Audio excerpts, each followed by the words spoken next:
Good morning बच्चों। Class 1 से 4 तक का ये चैप्टर है सुशीर वाद्य। वैसे किसी भी वस्तु पर जब हम आघात करते हैं, चोट करते हैं, स्पर्श करते हैं तो कोई न कोई आवाज निकलती है।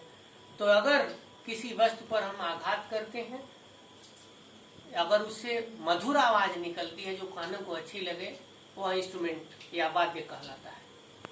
तो वाद्य 4 प्रकार के होते हैं। पहला घन वाद्य। घन वाद्य का मतलब वह इंस्ट्रूमेंट जो किसी मेटल का बना हो।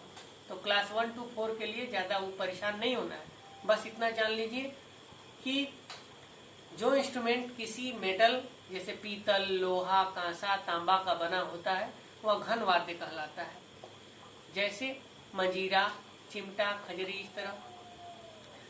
तो दूसरा अनुबद्ध वाद्य होता है जिनमें चमड़ा लगा होता है। तीसरा तत्वाद्य होता है जिसमें तार लगा होता है।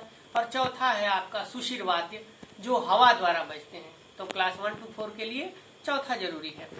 सुशीर वाद्य जिनमें हवा द्वारा बजाया जाता है, चाहे मुंह से फूंक कर बजाया जाए या किसी यंत्र के द्वारा बजाया जाए। तो आपके सिलेबस में 2 इंस्ट्रूमेंट हैं, बांसुरी और शहनाई। तो आइए देखते हैं बांसुरी। बांसुरी ये देख सकते हैं आप, बांस का पाइप है ये पूरा यहाँ से वहां तक खाली। इसमें 6 छेद होते हैं। ये 6 सुर हैं, इनको स्वर कहते हैं। और 7वां सुर ये होता है जिसको फूंकते भी हैं और ये स्वर भी देता है। अब एक में फूंकते हैं और इनको बजाते हैं। तो आइए देखते हैं इस पर सारे गम प ध नि 7 सुर कैसे बजते हैं। तो देखिए ये 6 छेद हैं, तो 3 छेद ऊपर वाली 3 अंगुलियों से और 3 छेद नीचे, 3 खुले रहेंगे। यहाँ से सारे गम शुरू करते हैं।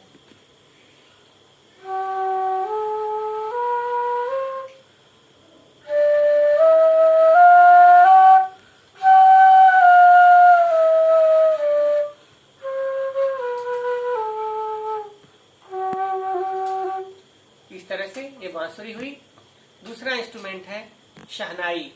आपको हमने दूसरा हेडिंग दिया है शहनाई। तो शहनाई शादी या पार्टी वगैरह में बजती है और भी कई जगह बजती है। तो हमने आपको शहनाई दिखाए थे कि यह लकड़ी की बनी होती है, एक तरफ में मोटा और दूसरे साइड में पतली होती है। अंदर से पाइप है, खाली है ये।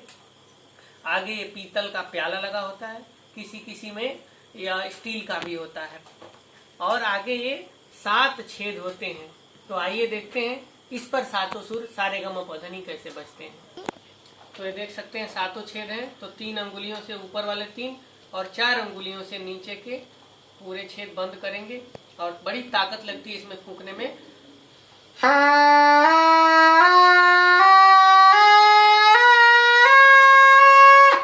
इस तरह से 7 सुर बजते जाएंगे। वापस में भी सा, नी, ध, प, म, ग, रे, सा ऐसे बजेगा। आगे आप देख सकते हैं कि पार्ट के नाम में मैंने लिखवाया है कि पीतल का पतला पाइप है और ये बांस की पत्ती लगी हुई है जो बोलती है। अब यही यहाँ लग जाती है और प्याले के द्वारा आवाज ज्यादा होती है। इस तरह से यही आवाज है इसकी। यह है शहनाई। यह आवश्यकता अनुसार शादी ब्याह पार्टियों में बजती है। अब सुशीर वाद्य क्लास 1 से 4 तक के लिए हो गया। अब इसके आगे 5 to, हालांकि ये चीजें जो मैंने बताया वो 5 to 8 के लिए भी है, क्योंकि 4 वाद्यों में पहला घन, दूसरा अनुबद्ध, तीसरा तत् और चौथा सुशीर। तो सुशीर हमने आपके लिए बता दिया। अब घन से शुरू करते हैं जो आप सभी के लिए 5 to 8 के लिए। तो घन वाद्य वे हैं जो मेटल के बने होते हैं, किसी धातु के बने होते हैं। जैसे झांझ, स्कूल में हमारे सारे बच्चे झांझ देखते हैं रोज असेंबली में, प्रातः और मॉर्निंग और इवनिंग दोनों टाइम बजता है। तो ये जैसे झांझ है, ये मेटल का बना हुआ है। मंदिर में आपने घंटा, चर्च में घंटा देखा होगा। ये सब चीजें, मंजीरा, चिमटा, ये सारी चीजें घन वाद्यों के अंतर्गत आती हैं। दूसरा है घन वाद्य के बाद अनुबद्ध वाद्य। तो आइए देखते हैं अनुबद्ध वाद्य क्या होते हैं। अनुबद्ध वाद्यों में वे इंस्ट्रूमेंट आते हैं जिनमें चमड़ा लगा होता है। तो हमने लिखा है चमड़े से मढ़ाई की गई होती है। तो ये देखिए चमड़े से मढ़ाई किया गया है। तो चमड़े से जिसमें मढ़ाई की गई रहती है वह अनुबद्ध वाद्य है, जैसे तबला, मृदंग, पखावज, नगाड़ा, ढोलक, ये सारे इंस्ट्रूमेंट अनुबद्ध वाद्य कहलाते हैं। इस तरह से अगला इंस्ट्रूमेंट ये अनुबद्ध वाद्य है। उसके बाद आइए हम तत्वाद्य बताते हैं। गो। तीसरा इंस्ट्रूमेंट है तत्वाद्य। तत्वाद्य का मतलब होता है वह इंस्ट्रूमेंट जिनमें तार लगे होते हैं, जैसे सितार, तानपुरा, गिटार, वीणा, इस तरह के इंस्ट्रूमेंट जिनमें तार लगे होते हैं। तो आप देख सकते हैं, और डायरेक्ट तार कुछ बजे। आइए देखते हैं इस पे सारे गमा कैसे बजता है।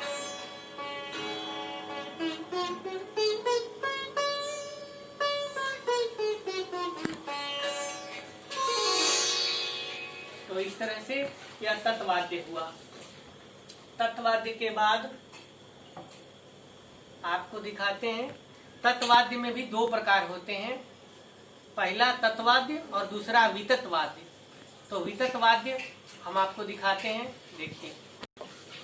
विततवाद्य में होते हैं जिनमें तार तो लगा होता है, लेकिन वो तार डायरेक्टली हाथ से न बजाकर ऐसे किसी बो, कमानी या गज द्वारा बजते हैं। इंग्लिश में बो कहते हैं, कमानी या गज हिंदी में कहते हैं। तो जैसे वायलिन, सारंगी, इस तरह के इंस्ट्रूमेंट जो किसी गज या कमानी या बो से बजते हैं, वो विततवाद्य कहलाते हैं।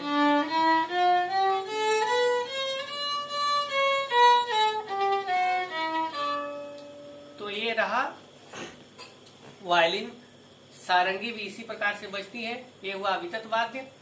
उसके बाद अंत में सुशिर वाद्य, जो हमने सबसे पहले ही बता दिया है, जो प्राथमिक कक्षाओं के लिए भी हो गया और आपके लिए भी हो गया। इस तरह से 4 प्रकार के इंस्ट्रूमेंट्स होते हैं, घनवाद्य, अनुबद्ध वाद्य, तत्वाद्य और सुशिर वाद्य।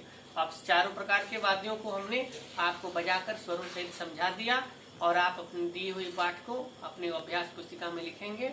आज का पाठ यहीं के लिए, थैंक यू।